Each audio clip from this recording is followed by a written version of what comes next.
There's a type of person that almost nobody understands.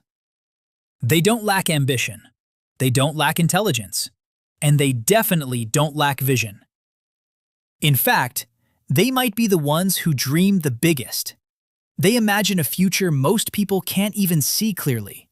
A better life, a stronger version of themselves, a level of success that feels almost inevitable. And yet, they do nothing. They stay stuck. If you're honest, you've felt this. You've imagined something bigger for your life. You've felt the pull of it. You've even told yourself, this time, I'm going to start. But when it came to actually taking action, you hesitated. You delayed. You waited. And the worst part? You knew you were doing it. So people give you a simple explanation. You're lazy. You don't want it enough. You lack discipline. And after hearing that enough times, you start believing it. But that explanation is wrong. Because what you're experiencing is not laziness. It's a psychological pattern. And in this video, I'm going to break it down completely. Not just what it is, but why it happens. And more importantly, how people actually escape it. Because once you understand this, you'll never look at your behavior the same way again. 1. The illusion of progress. Let's start with something subtle, something almost invisible, but extremely powerful. Your brain doesn't clearly distinguish between real progress and imagined progress. When you sit there and imagine your future in detail, your brain reacts. It releases a small sense of reward. You feel motivated, inspired, emotionally satisfied. It feels like movement, but it isn't. And over time, this creates a dangerous confusion because your brain starts associating thinking about success with making progress towards success. So instead of building momentum through action, you begin consuming that feeling through imagination. You replay the same future over and over again without ever getting closer to it.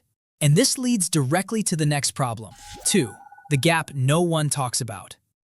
There's something in psychology called the intention-action gap, and it explains something most people feel but don't understand. You can want something deeply and still never act on it. In fact, even when people fully intend to act, a large number of them still don't follow through. That means the issue is not always desire, it's translation. Because intention lives in your mind, where everything feels clear and exciting. But action happens in reality, where things are messy, uncomfortable, uncertain, and difficult. And most people never build the bridge between the two, so they stay stuck in a loop. I want to change. I'll start soon. I just need the right moment. But the moment never comes. And the reason it never comes has nothing to do with time. 3. When the dream becomes dangerous. The bigger your dream becomes, the more dangerous it feels. Because now, it's not just something you want, it becomes part of your identity, and that changes everything. Because if you try, you don't just risk failing at a task, you risk discovering something about yourself. That maybe you're not capable. And that thought is heavy. So instead of moving toward the dream, you protect yourself from that possibility. But your brain doesn't say, I'm afraid. 4. The protection mechanism. Protects you indirectly. It creates reasons, logical, believable reasons. I need more time. I should prepare more. This isn't the right moment. I'll start when I feel ready. And those reasons feel real. That's what makes them dangerous. Because psychologically, they function as avoidance. Research shows how procrastination is linked to avoidance, emotional discomfort, and self-regulation failure, not just lack of motivation. So what happens is this. You avoid action leads to you feel temporary relief, leads to your brain learns that avoidance works. And that relief becomes addictive. So I'll start tomorrow stops being a plan and becomes a way to escape discomfort. And under all of this, there's something even deeper. 5. The silent question. There's a question that most people never say out loud. Not because they don't feel it, but because they don't want to hear the answer. What if I'm not capable? Not what if this is hard. Not what if this takes time. But something much deeper, much more personal. What if I try and I discover that I'm not the person I thought I was? And that question changes everything. Because now, action is no longer just action. It becomes exposure. Every step you take becomes a test.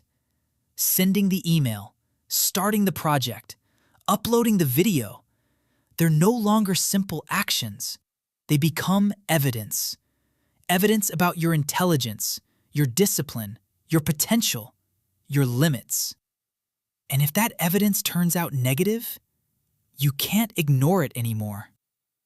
So instead of facing that possibility, your brain does something very subtle. It avoids situations that might give you an answer.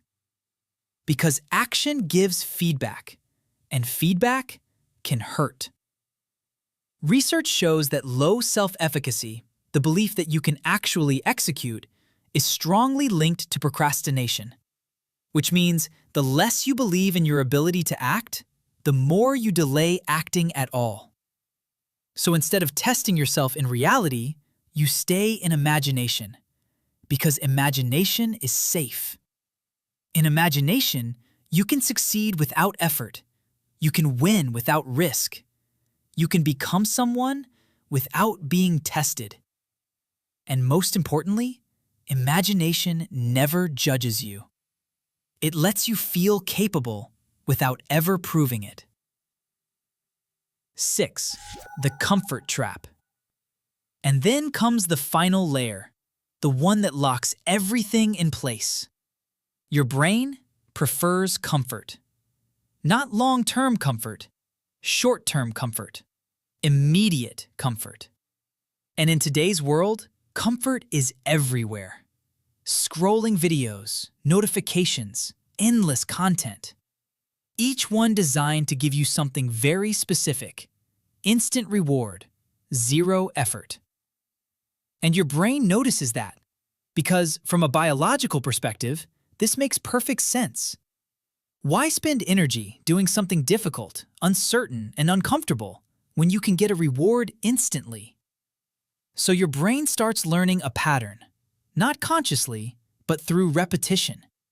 Every time you choose distraction over action, you feel a small relief. And that relief teaches your brain something dangerous. This works. So now, whenever you feel resistance, your brain automatically looks for escape.